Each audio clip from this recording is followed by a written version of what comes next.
Pónganlo en agenda. Empezamos una época de turbulencia política en todos, absolutamente todos los sentidos. A partir del punto de partida que ha significado pues el llamado del presidente López Obrador a darle una mayoría parlamentaria a Monera en 2024, se ha desatado ya la madre de todas las batallas políticas. Vamos a hablar de esto hoy para que usted lo ponga en agenda. Comenzamos.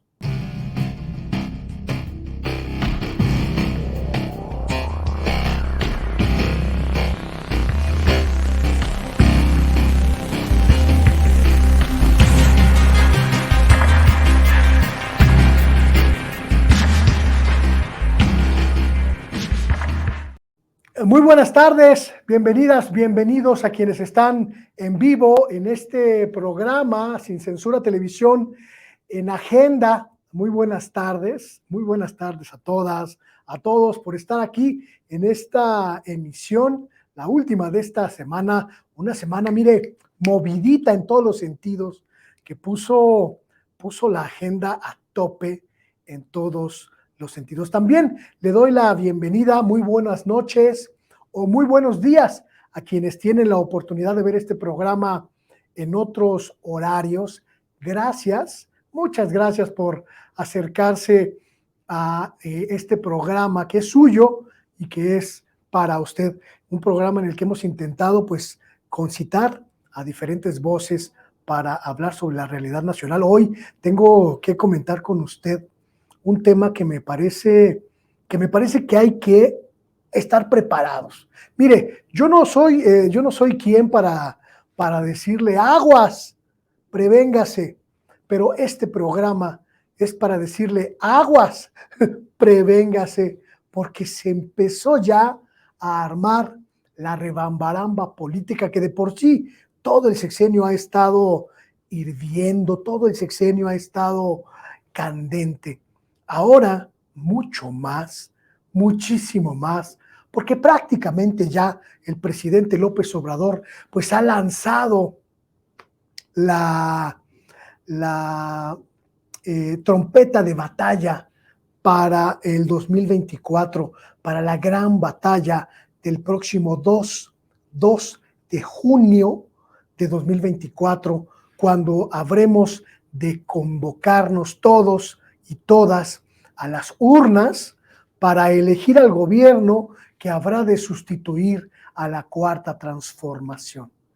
Estamos ya prácticamente en el fragor de esta batalla y le decía yo el llamado que lanzó el presidente de la República hace algunos días cuando enunció en la conferencia mañanera los 5 puntos centrales de lo que será, pues, de lo que es su postura respecto de la decisión de la Suprema Corte de Justicia de rechazar el paso de la Guardia Nacional a la Suprema Corte, que pues puso un énfasis especial en la inconstitucionalidad desde el punto de vista de ciertos y ciertas ministros y ministras del acto que impulsó la Cuarta Transformación. El presidente respondió, si usted estuvo atento esta semana a los acontecimientos, respondió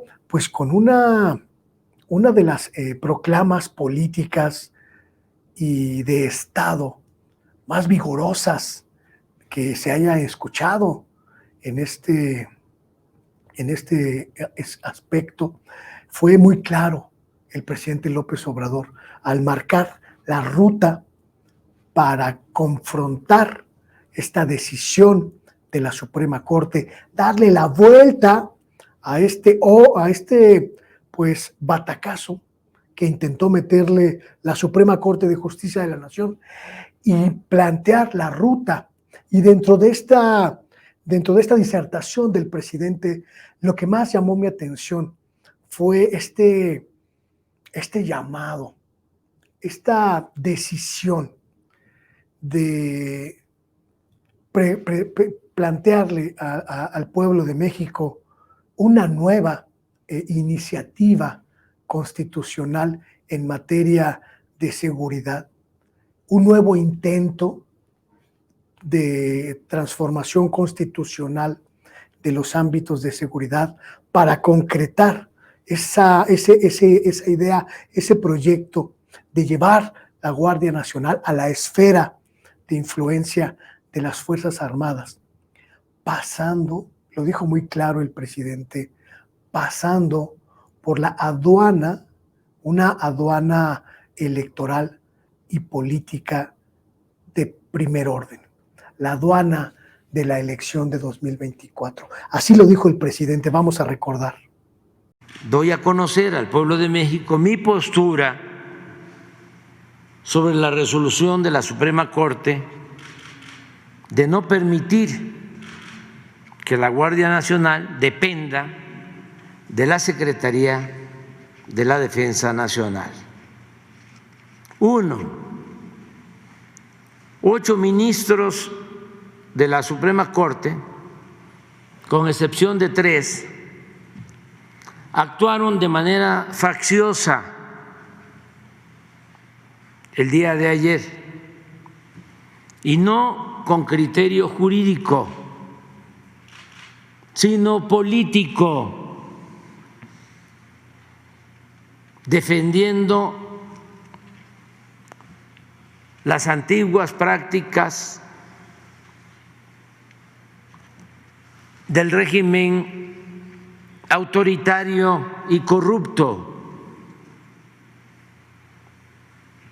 caracterizadas por la injusticia, el contubernio y la subordinación de las autoridades a la delincuencia organizada y a la delincuencia de cuello blanco.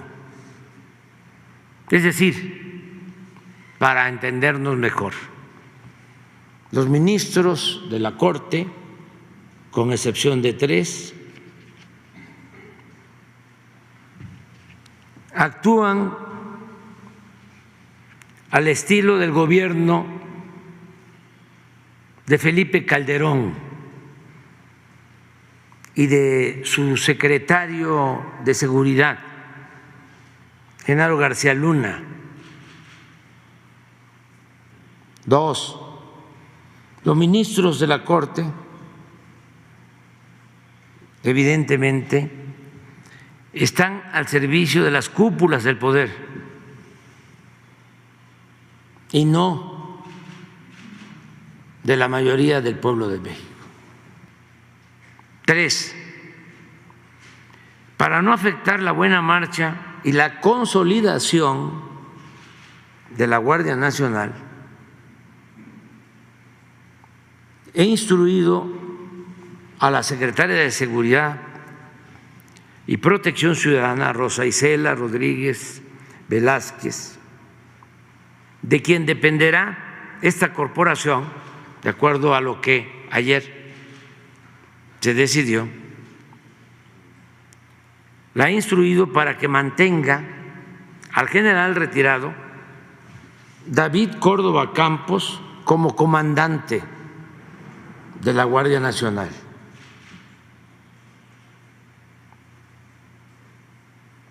Por su buen desempeño,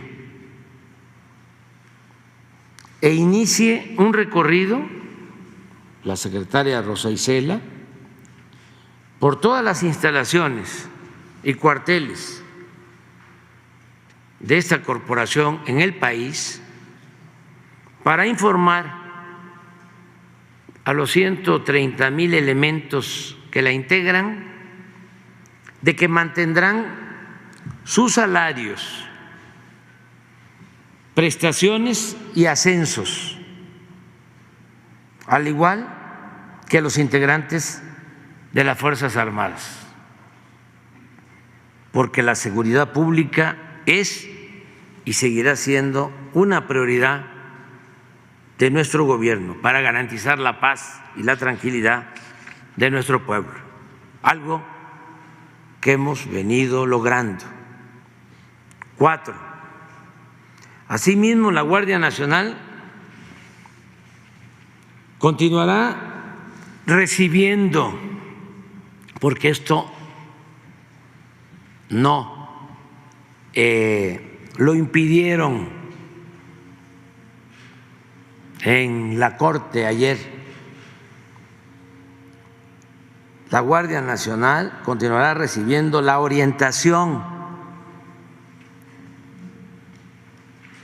la formación profesional y el respaldo por parte de la Secretaría de la Defensa Nacional. 5. El 1 de septiembre del año próximo, 1 de septiembre del año próximo, ese día voy a informar al pueblo de México. Va a ser mi último informe antes de terminar mi mandato. El día 1 de septiembre del año próximo presentaré una nueva iniciativa de reforma constitucional para insistir en que la Guardia Nacional dependa de la Secretaría de la Defensa, esperando se apruebe dicha reforma antes del último día de mi gestión, que va a ser a finales de septiembre. Van a tener un mes. Esta decisión del presidente que usted acaba de escuchar es, sin lugar a dudas, en términos políticos, un verdadero llamado a las huestes morenistas a prepararse. Viene una guerra política en 2024 que sí tiene que ver con la persona que encabezará el Poder Ejecutivo Federal a partir de 2024, a partir de la elección presidencial del próximo año. Pero no se juega solamente eso en esta decisión. También se juega la posibilidad, continuidad de la transformación desde el Congreso. Esta postura del presidente de arriesgar su capital político, planteando que va a seguir insistiendo en su proyecto y que está pensando en el próximo Congreso, en la próxima legislatura, y en que esta legislatura sea de mayoría morenista, izquierdista. Es sin duda darle la vuelta política a la decisión de la Corte, al intento de la Corte de maniatar al presidente López Obrador, pero también marcar el punto de partida de la lucha política que a partir de ya ha comenzado. El presidente de la República fue muy claro: necesita un Congreso de mayoría que le permita hacer cambios constitucionales, no solo legales, es decir, necesita las 2/3 partes del Congreso a su favor, de su lado, para dejarle la mesa puesta al siguiente gobierno de continuidad transformista, para que pueda consolidar esa transformación. No había habido en los últimos 30 años un solo presidente que se atreviera de esa manera a poner sobre la mesa su capital político. López Obrador puede hacerlo porque tiene en estos momentos una popularidad avasalladora en prácticamente todos los rubros de su gobierno, que le permite jugar con esta idea, con esta noción, pero además tiene enfrente a una oposición completamente desarticulada, sin ninguna figura que permita una competencia por lo menos cerrada para la oposición. Y esta evidencia está encendiendo los ánimos en la política nacional, encendiendo los ánimos de políticos y políticas cada vez más desquiciados, cada vez más furiosos, cada vez más arriesgados en su intento de llevar la liga hasta la última escala de la tensión.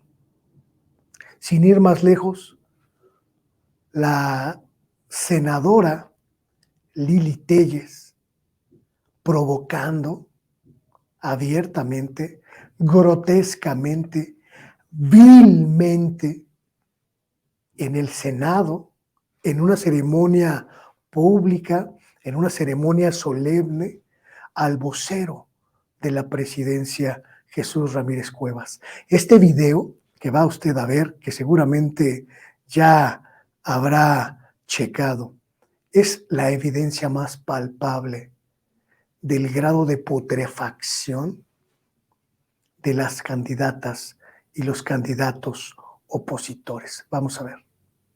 ¿Qué opina de la falta de respeto del Senado a través de SACIL a la Corte y a la división de poderes? Estamos en una ceremonia, estoy en una ceremonia. Aquí representando yo no represento a Victoriano Huerta. Pues no lo sé, pero estamos en la ceremonia de la maestra. ¿Y por qué le faltan al respeto a la Yo no le estoy Suprema respetando, Corte? no le falte el respeto a la ceremonia, No me por toque. favor. Bueno, no me ponga su teléfono. No me toque, yo Es tan agresivo como eso. No, no es agresivo, usted no me toque. ¿Por qué rompieron el No acuerdo aproveche, de respetar a Elena Poniatowska? no aproveche una ceremonia tan Puedo importante. decir al presidente que es un cobarde de mi parte por no venir. Y dígale que es el representante de Victoriano Huerta. Son ustedes unos hipócritas. Y no vuelva a tocarme, que es muy diferente hablar. Muy bien. Tenga usted altura. Tiene todo mi respeto, tienen todo mi respeto. Ustedes no respetan a los mexicanos y no respetan ni a Elena Poniatowska. Usted es la que no lo respeta, estamos en la ceremonia. Respete la ceremonia, por favor. Aquí lo vienen a defender. No venimos a defender, venimos a pedirte calma. Ustedes no respetaron. Compórtate como representante. Atacaron a la Corte. Tranquila, déjanos llevar. Tú atacas, ustedes lo tienen que defender. Demuestra tantito. Él no tiene que defender, nadie lo tiene que defender. Pero tú estás manchando el Senado. Lili, no representas. Esto que está ocurriendo ya no se reduce solamente a estos gritos histéricos, a esta fanfarronería femenina de la senadora Téllez, sino que se extiende a otros y a otras integrantes de la oposición, que están desquiciados, que parecen desesperados por intentar posicionarse de alguna manera. Lo hemos escuchado en gente como este diputado, a quien va usted a escuchar a continuación. Espero que su pantalla, su teléfono celular, su tableta, su televisor, desde donde sea que me vea, no se llene de cochambre. Aguántese. Preparémonos para lo peor. El plan D de López es la toma del INE por parte del ejército y la disolución de la Suprema Corte de Justicia. Al tiempo. Es el diputado Gabriel Cuadri, flamante panista, que despotrica de esa manera contra el gobierno, elevando el nivel de la podredumbre, de la hediondez política.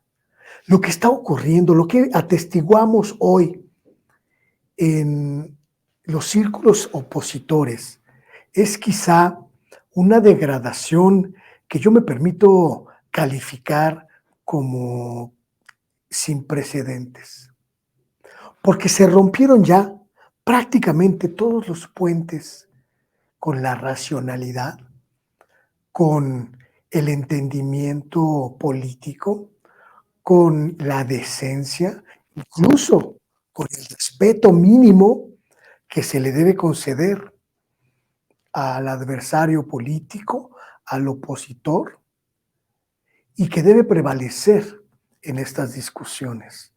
Lo decía con mucha claridad el presidente López Obrador en la conferencia mañanera.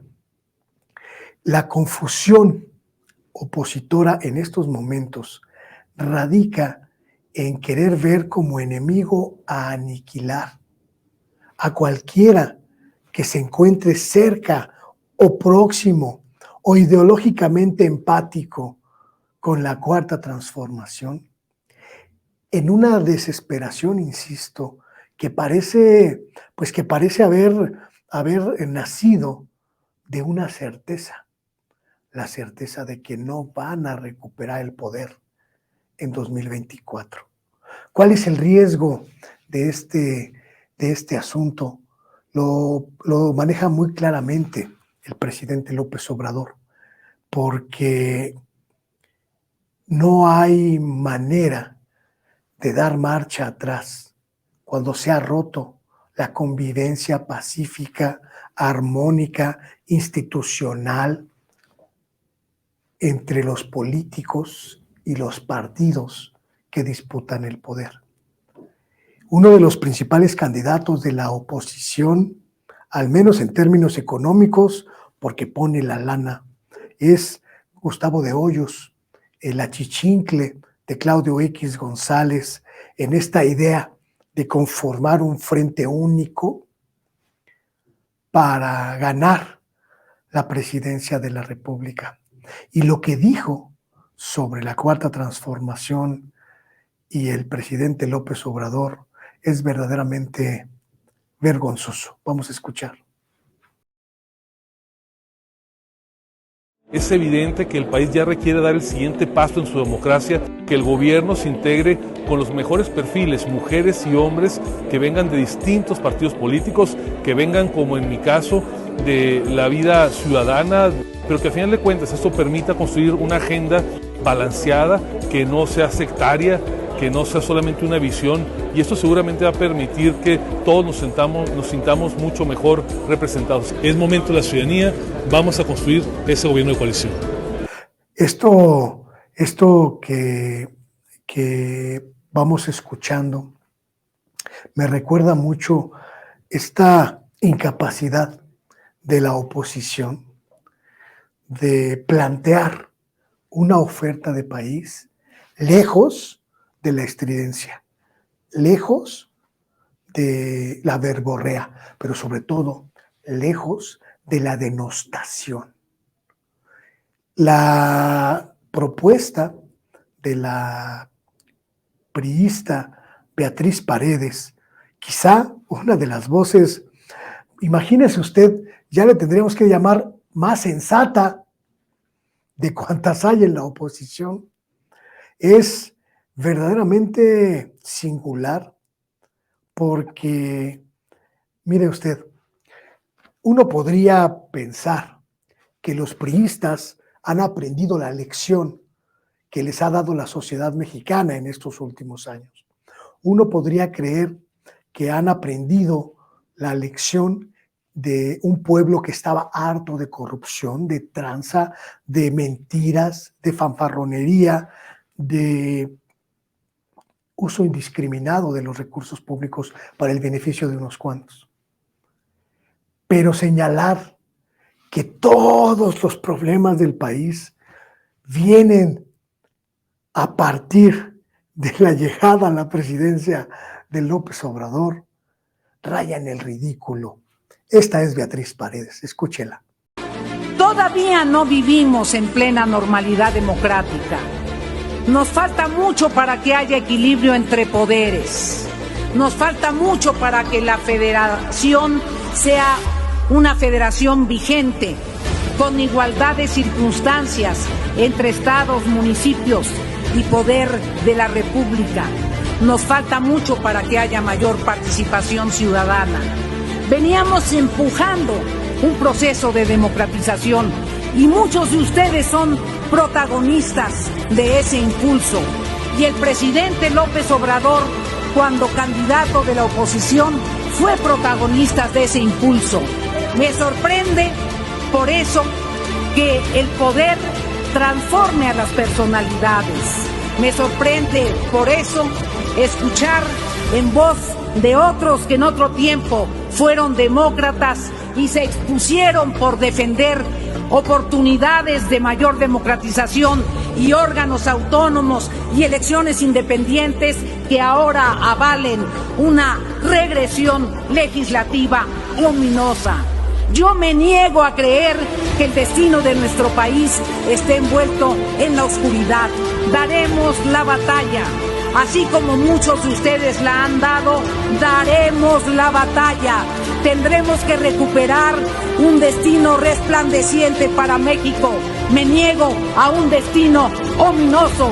Rechazamos al plan B con la participación, con la fuerza de la democracia, con la unidad de los demócratas, con la fuerza de los mexicanos que creemos en que la participación vence al autoritarismo. ¡Viva México! ¡Viva la democracia! Esta retahíla de discursos opositores es con el afán de que usted y yo podamos hacer una síntesis de lo que está ocurriendo en estos momentos en el país. Una pugna, una lucha que cada vez sube más de tono, que cada vez escala más en la falta de mesura, en la falta de cordura e incluso en la falta de respeto. La senadora Xóchitl Gálvez, muy famosa en los medios tradicionales, también forma parte de este circo opositor. Quiero que vea usted este video en el que señala abiertamente su postura respecto del gobierno de López Obrador. Brian, ¿quién gana hoy? ¿En América? No. En el América. Unos 3. ¿3? 3-0. ¿Apuestas alguna comida, Brian? Sí. Órale. Una comida aquí en Iztacalco. Pues a ver, Brian, ve sacando tu lanita porque me vas a pagar. Cruz Azul 2, América 1. No creo. Sí, claro que sí. Pero bueno, está bien. Y uno se pregunta después de escuchar a todos estos, ¿a dónde va la oposición en México? Exactamente qué están proponiéndole al país. Exactamente qué noción de país es la que están ofreciendo. ¿Y sabe cuál es la respuesta? Un país sin absolutamente ningún futuro. Un país sin absolutamente ningún proyecto. Un país donde lo único que les importa es recuperar el poder. Recuperar los recursos públicos que les arrebatamos, recuperar las posiciones que les permiten decidir el destino de todos, pero sobre todo el destino de los recursos, que es en realidad lo que les duele.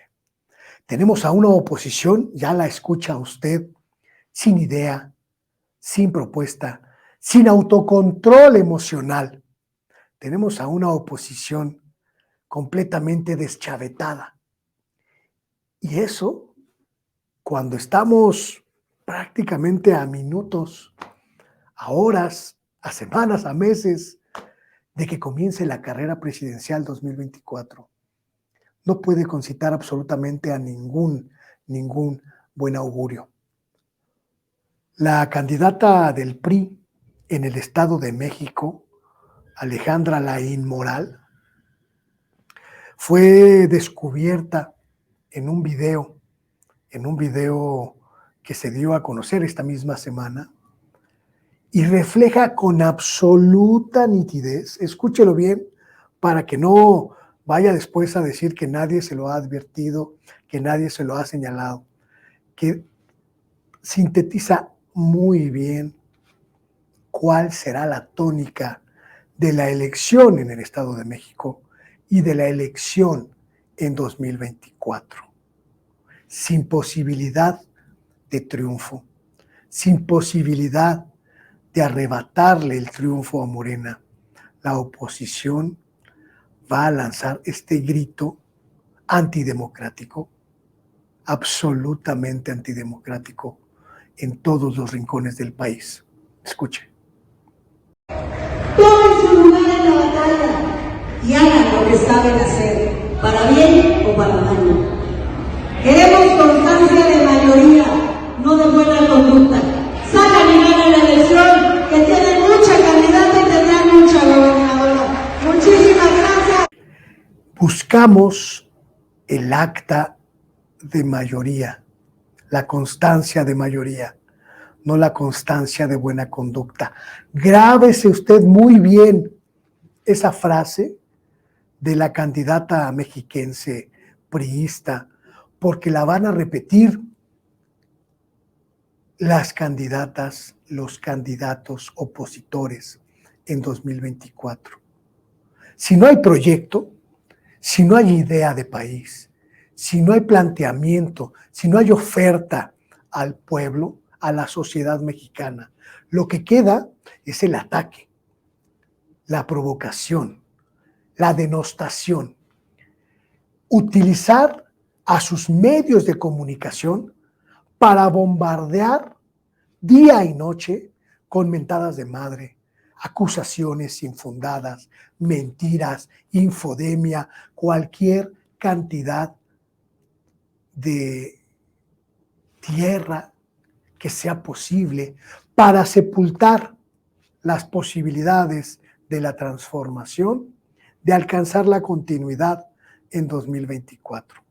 Este es un asunto grave también porque significa que la oposición puede ser capaz de cualquier cosa, oiga, de cualquier cosa, con tal de conservar el poder, con tal de conservar las posiciones que en estos momentos tiene y de disputarle a López Obrador y a la próxima administración la gobernabilidad necesarias para la continuidad de este proyecto. No es un asunto menor lo que le estoy planteando y no es un asunto menor tampoco esta selección de vituperios que hemos elegido en este programa. Lo que está en juego, en nuestro país, no solo es un proyecto político, no solo es que seamos pejistas y queramos que López Obrador haga su proyecto como mejor convenga.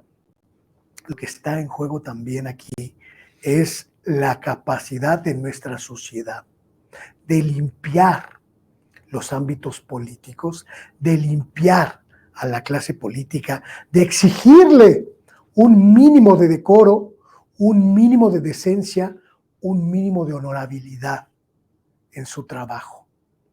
Estirar la liga, llevar al extremo la convivencia política es muy riesgoso.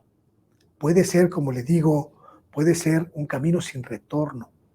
Y quizá la oposición le apuesta a eso con miras a provocar una crisis institucional o una crisis de gobernabilidad en 2024. Debemos impedirlo, debemos estar alertas, debemos estar completamente conscientes de que esto está ocurriendo y de que debemos evitarlo por cualquier circunstancia. Quizá esto que le comento pueda parecerle alarmista, pueda parecerle exagerado. La realidad es que los ánimos opositores empiezan a desbordarse. La desesperación se hace cada vez más manifiesta, cada vez más evidente, cada vez más clara. Y eso es un gran peligro para nuestro país. Ahí lo dejo para que usted y yo podamos seguir esta reflexión a lo largo de las siguientes semanas. Llegamos al final de esta reflexión, de este programa, y espero que pueda usted acompañarme en este programa en Agenda la próxima semana, donde le voy a presentar una entrevista exclusiva con uno de los líderes de la izquierda mexicana más importantes y más relevantes, pero no solo un líder histórico, un líder actual, el secretario general de gobierno de la Ciudad de México, Martí Batres, en una entrevista como pocas le han hecho. Este es un adelanto. Martí Batres Guadarrama, secretario de Gobierno de la Ciudad de México, muchísimas gracias por platicar con Sin Censura esta tarde. Gracias, Luis Guillermo Hernández. La primera vez que platiqué con Martí Batres era un líder estudiantil en la UNAM, era un joven, éramos un par de jóvenes, pero Martí Batres era un joven que tenía una visión muy precisa de un México que no existía y de una sociedad que se estaba intentando construir, una sociedad mucho más justa, mucho más democrática, mucho más alejada de lo que en ese momento, finales de los años 80, principios de los años 90, prevalecía en este país. ¿Qué queda de aquel joven estudiante universitario Martí Batres Guadarrama? Soy el mismo idealista, pero ha habido muchos cambios de entonces a la fecha. No tanto en mí, sino en la realidad. Ya no es la misma situación que había entonces. Aquellos años eran años de intensa ofensiva neoliberal, de cambios neoliberales. Eran los años en los que se desplomó el gasto social, se cerraban turnos vespertinos de escuelas, sobre todo de escuelas de educación media superior. Eran los años en los que se eliminaban programas sociales. Fueron los años de la caída del salario tremendamente, con una inflación de 3 dígitos que se lo devoraba. Y en esos años me tocó participar en 2 grandes movimientos sociales. Primero, el que se derivó después de los temblores del 85. Después de los temblores del 85 yo me trasladé a la colonia Doctores y ahí tenía amigos del Instituto de Comunicación y Educación Popular y CEPAC, que tenían un localito en medio de una vecindad de esas que se estaban cayendo. Entonces me dijeron, pues vente acá a ayudarnos. Y entonces me fui allá y ahí ayudamos al rescate, quitar piedras, remover escombros, pero al mismo tiempo empezamos la organización social. Se creó la Unión de Vecinos de la Colonia Doctores. Ahí estuve en un proceso de reconstrucción del tejido social impresionante, donde se mezclaba el dolor con la recuperación festiva del estado de ánimo social. Ahí aprendí a bailar cumbia en la Colonia Doctores, en múltiples asambleas, reuniones, festejos, festividades, reuniones sociales. Y fue cuando decidí, yo estaba en la prepa en ese momento, en 85, ahí decidí estudiar Derecho. Llegaba mucha gente con problemas por sus inmuebles que requerían apuntalamiento, llegaba mucha gente con necesidad de psicólogos o psicólogas por la pérdida de un ser querido, o de los vecinos, en fin. Y llegaba mucha gente a pedir asesorías jurídicas. Fue la primera vez que escuché la palabra albacea, pero había múltiples problemas inquilinarios de muy diverso tipo, testamentarios, sucesorios. ¿Cómo se detona en ese joven Martí Batres esta inquietud social? ¿Cuál es el momento en el que se da el brinco de entender la realidad a intentar incidir sobre ella? Voy a enlazarme con el otro movimiento social y luego me voy a regresar. Eso fue en 85.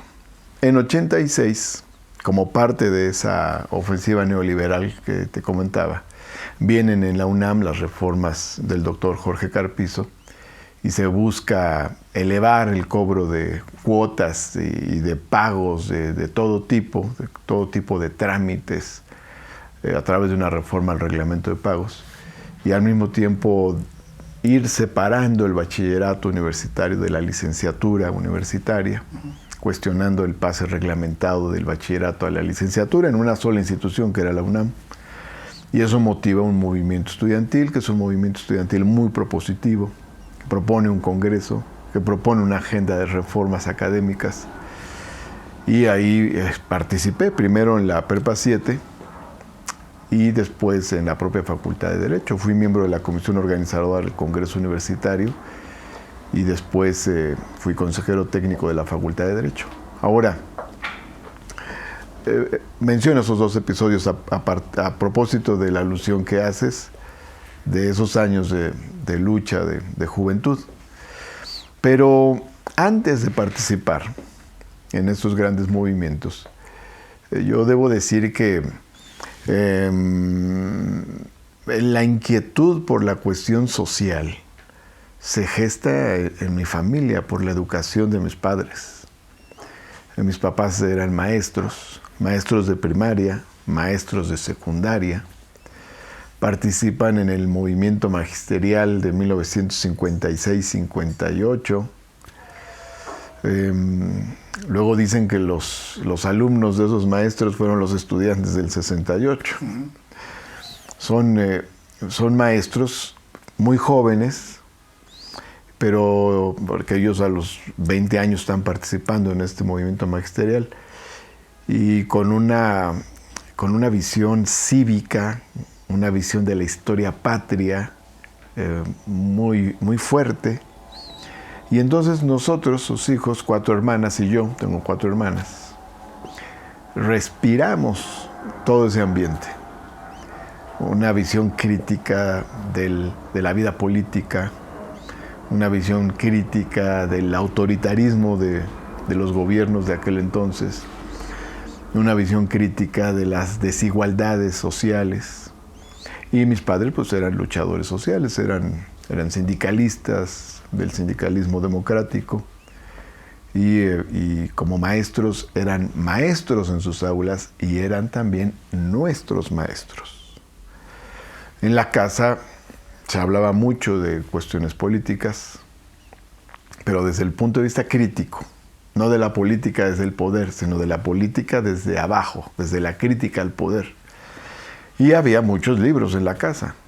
Mi papá tenía una biblioteca como de 4,000 volúmenes y que mi mamá complementó con otros tantos. Y entonces pues había muchos libros y ahí nos fuimos familiarizando con autores. Me acuerdo de los libros de Juan Rulfo, de José Revueltas, de Pablo Neruda, por mencionar unos autores. Y ya con los estudios que siguieron haciendo mis padres, sobre todo mi mamá, fue adquiriendo una biblioteca muy grande en temas de pedagogía y aparecía Paulo Freire también, Alberto Alberti y otros autores. Esa es, digamos, la fuente.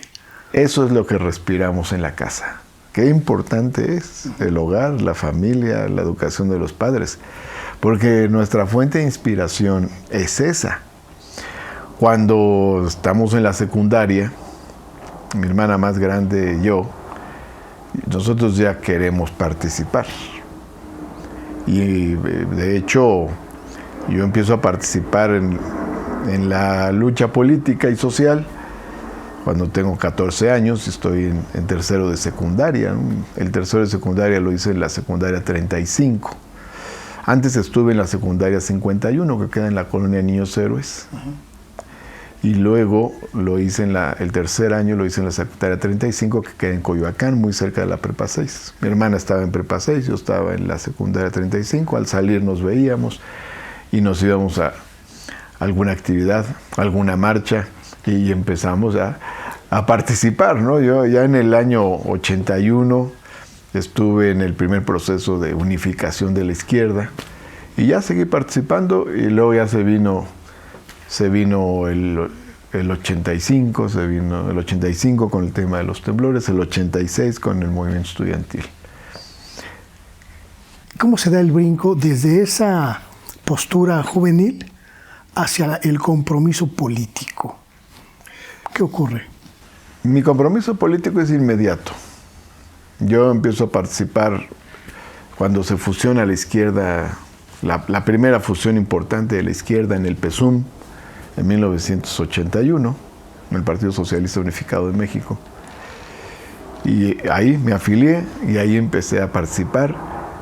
Desde el 81, que tenía yo 14 años, hasta la fecha, he sido un militante de partido. ¿De izquierda? Siempre de izquierda. Eso es importante. Yo nunca he zigzagueado. Siempre he estado en la izquierda. Ahora el presidente ha llamado a no zigzaguear, ¿eh? No sé que es muy importante.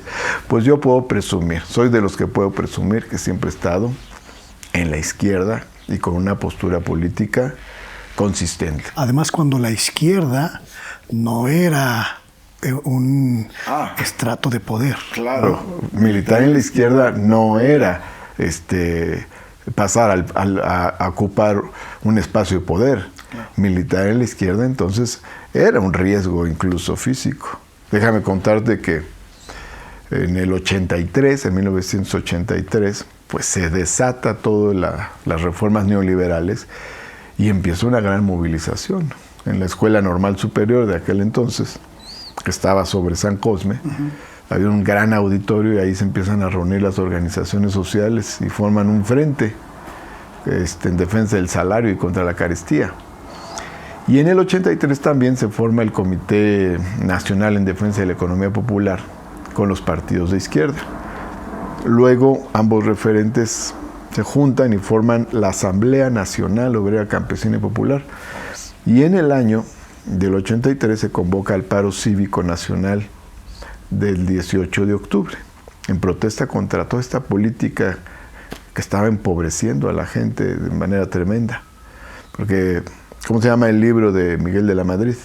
Cambio de rumbo. Es cuando comienza el neoliberalismo.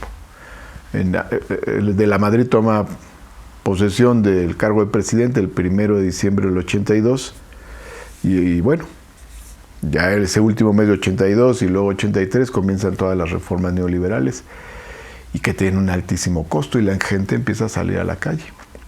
Cuando viene el paro cívico nacional, un grupo de jóvenes que participábamos en la colonia Niños Héroes, algunos de ellos que habían sido alumnos de mi mamá en la primaria Santiago R. de la Vega, y nos juntamos y fuimos a hacer una pinta en los lavaderos públicos de la esquina de Cumbres de Maltrata y Romero.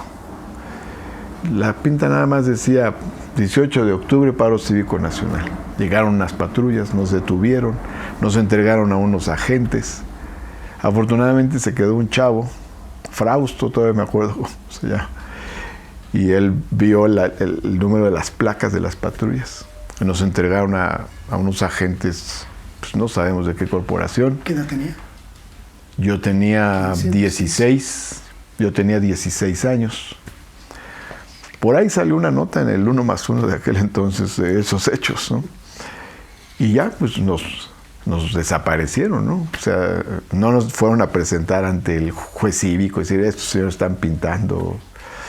No, sino que aunque claro, era una barda pública, era de unos lavaderos públicos, nos llevan, quién sabe a dónde, o sea, nos tapan la cara. Es el año del 83, nos llevan o a Tlaxcuaque o a separos de la Dirección Federal de Seguridad, yo creo. Pero eso evidencia lo que era la militancia. Entonces ya nos liberaron al día siguiente, ¿no? Hubo un mitin ahí en Gobernación, ahí estuvo Pablo Gómez, estuvo doña Rosario Ibarra, y nos liberan. Pero pues la militancia entonces era así. Me acuerdo que había unos amigos que teníamos que estaban en Gustavo Amadero, y repartían un volante que se llamaba el Pistón Democrático. Lo repartían afuera de la fábrica de la Ford. Ya esa fábrica ya no existe, ya se desmanteló, ahí hay un centro comercial, ¿no? Pero entonces nos invitaron a repartir y sí, muy chavitos fuimos y repartíamos un volante. Pero pues todo era muy tenso, ¿no? Era diferente. Esa juventud a muchos puede llegar a confundirnos respecto de la historia personal, la historia, digamos, de Martí Batres, el hombre, porque prácticamente lo hemos visto todo el tiempo. Es decir, a Martí Batres lo recordamos pues, en muchos momentos y prácticamente lo hemos acompañado en su evolución política. Pero hay una parte que mucha gente no conoce, la parte en donde el compromiso social se funde con el compromiso político y crea a uno de los líderes de la izquierda más simbólicos de nuestro tiempo. Es una cuestión que me interesa mucho escarbar, secretario, porque pareciera que en estos momentos en los que la izquierda tiene el poder, ese poder al que ustedes pues, aspiraban transformar, mucha gente se confunde, mucha gente cree que hay improvisaciones, mucha gente supone que Martí Batres se construyó ayer. Bueno, pues mira, a mí nadie me dijo, vente, aquí está tu lugar, te apartamos un lugarcito en el poder público, ¿no? Yo me he forjado por... Aquí está la silla. Aquí está la silla, pasa, siéntate. No, yo me he forjado en el trabajo, en la lucha y en adversidades, en situaciones realmente muy adversas, ¿no? Yo te pongo el ejemplo de dos grandes movimientos donde participé y como cualquier otro, ¿no? Sin ningún tipo de soporte económico especial. O sea, cuando andábamos en el movimiento estudiantil, nos cooperábamos para comprarnos unos pollos rostizados y entre todos y unos bolillos y ahí comíamos, ¿no? Y yo tuve que trabajar también desde temprana edad. Mi primer trabajo formal fue cuando tenía 17 años. Y luego en otros empleos, en otros trabajos, y fui combinando eso con los estudios, pero aparte, pues nunca dejé la lucha política. Nunca dejé la lucha política, pero además esto es importante, vinculada a lo social. Te he mencionado algunos momentos, ¿no? El 81, cuando empiezo a participar, que se fusiona, comienza la unidad de la izquierda. El 83, esta vivencia de la represión. El 85, los temblores y la organización que vino después. El 86, el movimiento estudiantil. Y luego participé en el 88, cuando viene el movimiento con Cuauhtémoc Cárdenas, que fue todo un acontecimiento, es la ruptura del partido de Estado. Y luego en la fundación del PRD, soy fundador del PRD. Yo tenía 22 años cuando se funda el PRD y ya tenía experiencia de lucha. Claro. De hecho, en los primeros años se funda el PRD y fui consejero nacional y tuve otras responsabilidades. Y luego, en los años 90, a principios de los años 90, ya cuando había pasado el Congreso Universitario del 90, la oleada fundamental que nos correspondió, que nos tocó en la universidad, un grupo de compañeros decidimos irnos al territorio a ayudar a fomentar la organización popular. Así que ya lo sabe, el próximo lunes le espero aquí en Sin Censura Televisión, a la misma hora, 6 de la tarde, ya lo sabe. Luis Guillermo Hernández, su amigo, le invita a estar aquí y también ya sabe, le invito a acompañar la programación, la gran programación que ya tenemos para usted aquí en Sin Censura TV. Empieza a las 6 de la mañana, tempranito, desmañanándose con Toño Ruiz. Se se prolonga después de la conferencia mañanera del presidente con Vicente Serrano, y a partir de ahí, mire, todo el día transmitiendo información, transmitiendo análisis, transmitiendo las voces que usted quiere escuchar y que no encuentra en otros espacios de comunicación. Acompáñenos en Sin Censura Televisión a través de nuestra plataforma sincensuratv.com, donde va a encontrar toda la información sobre nuestra oferta programática. Aquí le espero el próximo lunes. Muy buenos días, muy buenas tardes, muy buenas noches. Hasta pronto.